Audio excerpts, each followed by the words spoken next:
All right, welcome back. Dr. Marc joining us once again, and the conversation continues. It's time to get all of those heart health questions answered. Okay, so Dr. Marc is here from the Cleveland Clinic. We've got some questions now, and we want to go over the LDL new numbers again, because that's the important news. Yes. Easy number to remember, 100. 100. You want your LDL under 100. If you have some sort of heart disease, you want it under 70. And if you've had a heart attack, a stroke, a stent, bypass surgery, you want it under 55.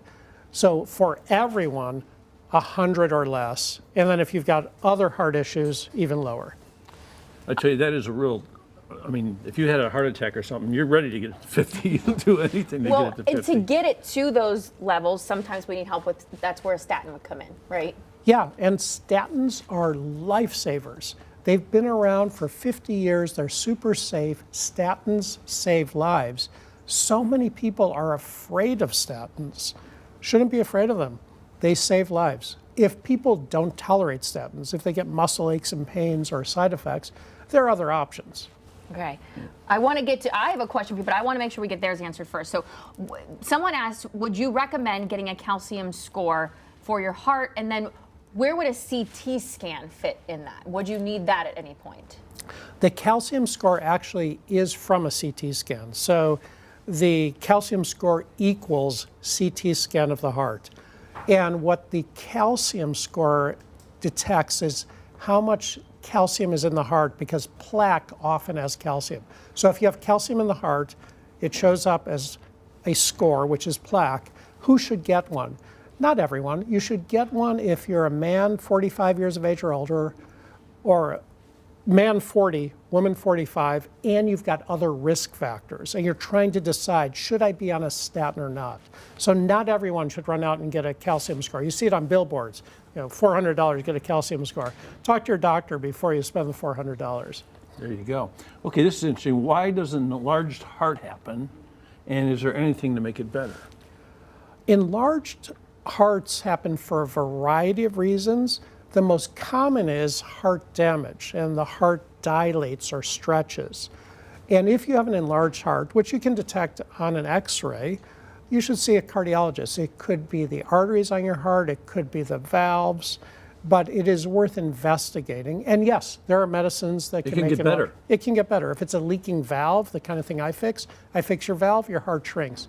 If it is a heart that's been damaged by a heart attack, we give you medicines, the heart remodels. I'm keeping him on speed dial. I know, right? I love that we know him. Is AFib a medical emergency? AFib is rarely a medical emergency. Almost never. AFib is an irregular heart rhythm or an arrhythmia. Super common. About 8 to 10% of people will get it in their lifetimes. And most people don't even feel it. You pick it up on an EKG, which is a measure or an assessment of the electrical activity of the heart. And the main thing with AFib is AFib, atrial fibrillation, can cause strokes. So most people who have atrial fibrillation need a blood thinner or anticoagulant, but it's not a 911 call. And by the way, an Apple Watch can detect AFib very well. It's amazing. Yeah, that's a good thing to have. Right at our fingertips. Okay, so what are some of the unusual heart attack symptoms? We always hear about pressure and that sort of thing. Must be some other ones too. The most common overall is chest pain or chest pressure. Someone says, it feels like an elephant is sitting on my chest. That's a heart attack, that's 911. But there are a lot of other things that can represent a heart attack. And the unusual symptoms happen more in women than men. What are the unusual symptoms? You can have shortness of breath, nausea, pain on the left side of the neck going into the left arm. And some people have a heart attack and just feel run down and tired. If you have any of these sorts of symptoms and they're persistent, it's worth investigating. Now, I want to go back to, I know you discussed the lipoprotein little a before, and we know that I'm big on this because I found out that mine is high. And I just want to, reiterate for people the importance of getting that done, because it is a genetic condition, right? Yes. And there's really nothing you can do to fix that right now. So you were mentioning all the other factors that we can control. And so is that why sometimes people at young ages will drop dead of a heart attack and people are like, everything looked fine, everything seemed normal? Is that why that can happen? Is that one of the reasons why it can happen? Lipoprotein little a being elevated contributes to that. So it can be one of the contributors. And in the same blood tests where you get your cholesterol, your LDL, you get your lipoprotein(a). And if it's elevated, you can't change that number currently. We don't have a medicine for that. We will. Then we will, right? Okay, it's in the works. But if it's elevated, if you have a high lipoprotein(a), the message is, I need to fix all my other numbers. I need to fix my LDL cholesterol, my blood pressure, my triglycerides. I need to exercise, eat well. Because lipoprotein(a) being elevated means you're at higher risk for heart attack, so control the things you can control. Highly important, I think, for everybody to get that test done and make sure that you do. Yeah, I'd like to go back to LDL a bit. So we're talking about young people. They should be tested to see if they're having a problem with that. I know in the beginning, a long time ago, it was a diet, don't, medicine is the last resort. Has that changed a little bit in that thinking? If somebody's got a bad cholesterol reading and they're in their 20s, did they go right to a medicine? Still, it begins with lifestyle.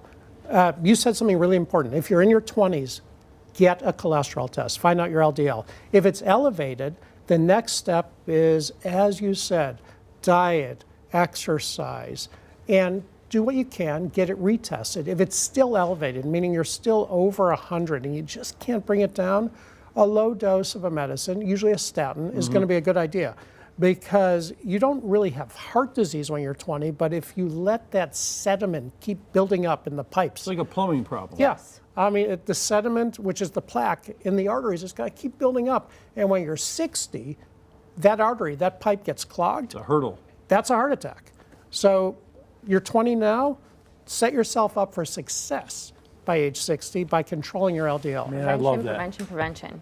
Right? And there's never a young enough age to start. In your 20s, be thinking about this stuff. Let your children know if they're watching this right now and you have kids in their 20s, 30s. Yeah, get on the right path to health. Yeah, and Leslie Cho is the person in this. She's a brilliant preventive and interventional cardiologist. And also always wears great shoes. We know that too. She does. She's very stylish. She's my heart doctor as well. She is the smartest and most stylish heart doctor out there. So are you, Dr. Marc. You're very stylish as well. Not as stylish as she is. Well, you're a lot of fun too. Thank you so much for coming in today. Thank you for sharing your knowledge with everybody. My pleasure.